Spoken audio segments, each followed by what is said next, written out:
I'm Mark Matsumoto and welcome to my kitchen. Today I want to show you how to make a sweet and spicy Japanese shrimp recipe called Ebi Chili. It uses a surprising ingredient to balance out the heat of the chili paste, and I've also got a trick to make your shrimp extra plump and springy, so stick around. Like tantanmen and mabo tofu, Ebi Chili is a Japanese-style Chinese dish that was developed by Chef Chen Kenmin to adapt Sichuan cuisine for the local palate.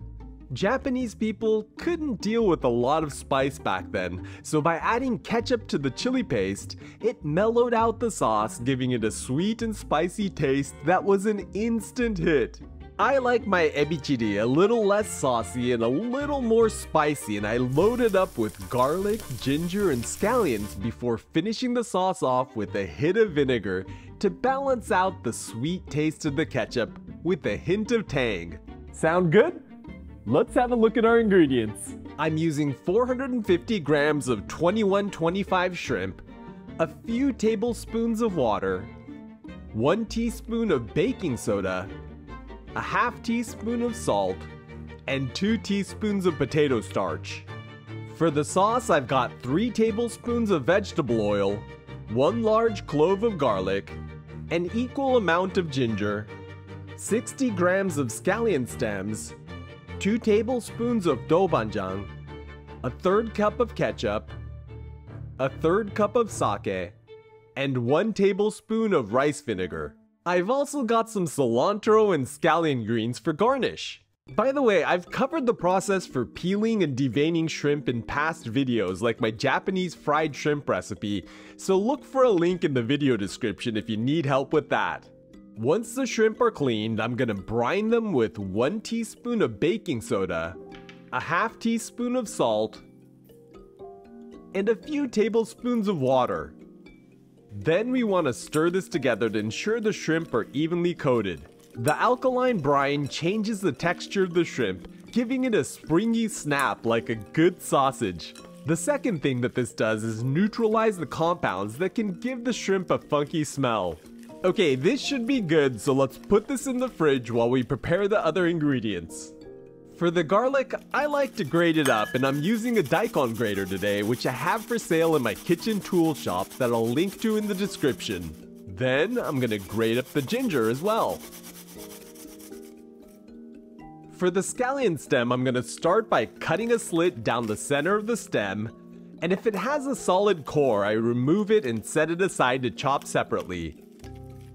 Then I'm gonna flatten out the layers of scallion into sheets. This makes it easy to slice the scallions up into strips.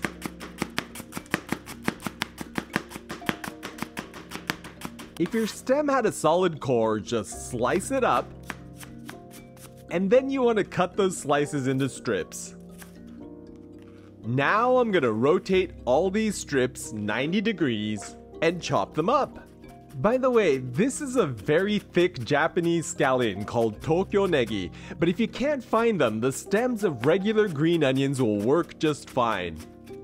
These are getting sauteed, so they don't have to be perfect.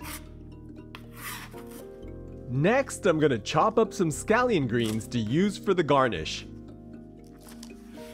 The combination of the sweet fried stems and pungent raw greens make for a marvelous contrast of flavors and colors.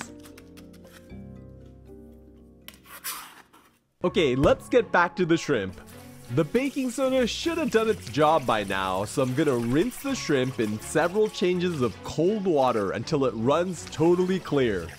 You want to be thorough here or your shrimp's gonna end up tasting like baking soda.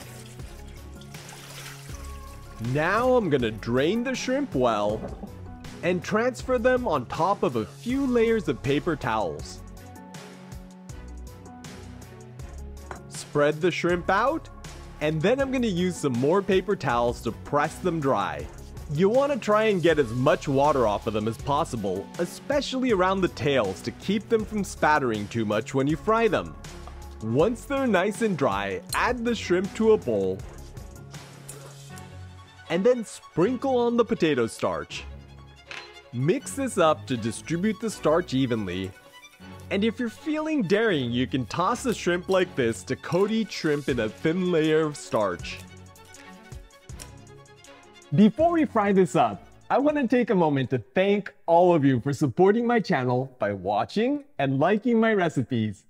If you've learned something new from this video and you want to do something more, head over to marksrecipes.com where you can subscribe to my secret stash of easy everyday recipes that I make for my family.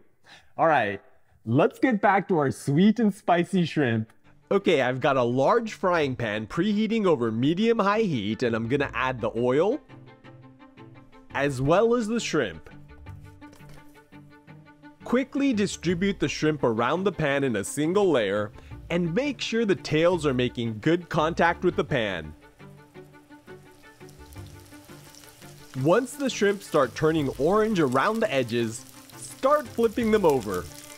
You need to work quickly here, so use whatever utensils you find easiest. The shrimp doesn't need to be fully cooked at this point, so start taking them out of the pan as soon as they turn fully orange.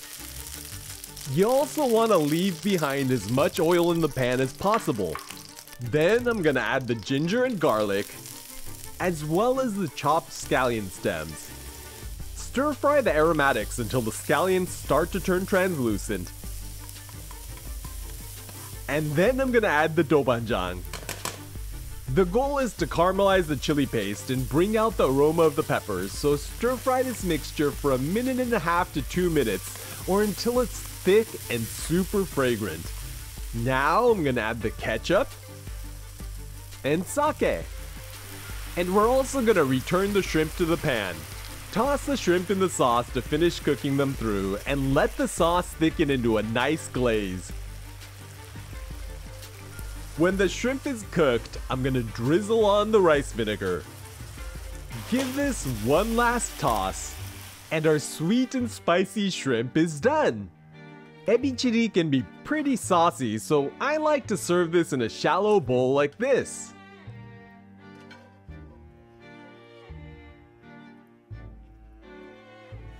Then I'm gonna top this off with our chopped scallion greens. And I think I'm gonna add a few sprigs of cilantro, and our sweet and spicy shrimp is ready to eat. I don't think it takes too much of an imagination to picture how good this smells, but it smells incredible. Let's try it out. Itadakimasu. All right, I'm gonna grab a big piece of shrimp here with a bunch of this sauce.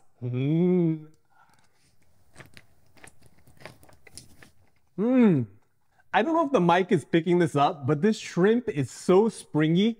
It's almost crunchy, and it's all thanks to that baking soda. And that sauce is sweet and savory with tons of ginger, garlic, and scallion flavors.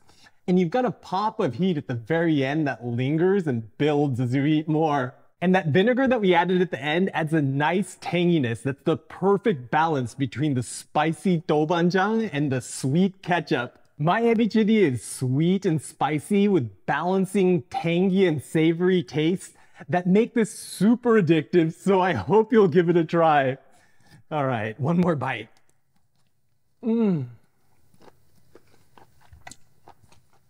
my gosh, that's so good. Well, I'm off to go make a batch of my fried rice to have with this, but check out this playlist for more Japanese-style Chinese dishes. And I'll catch you in the next one.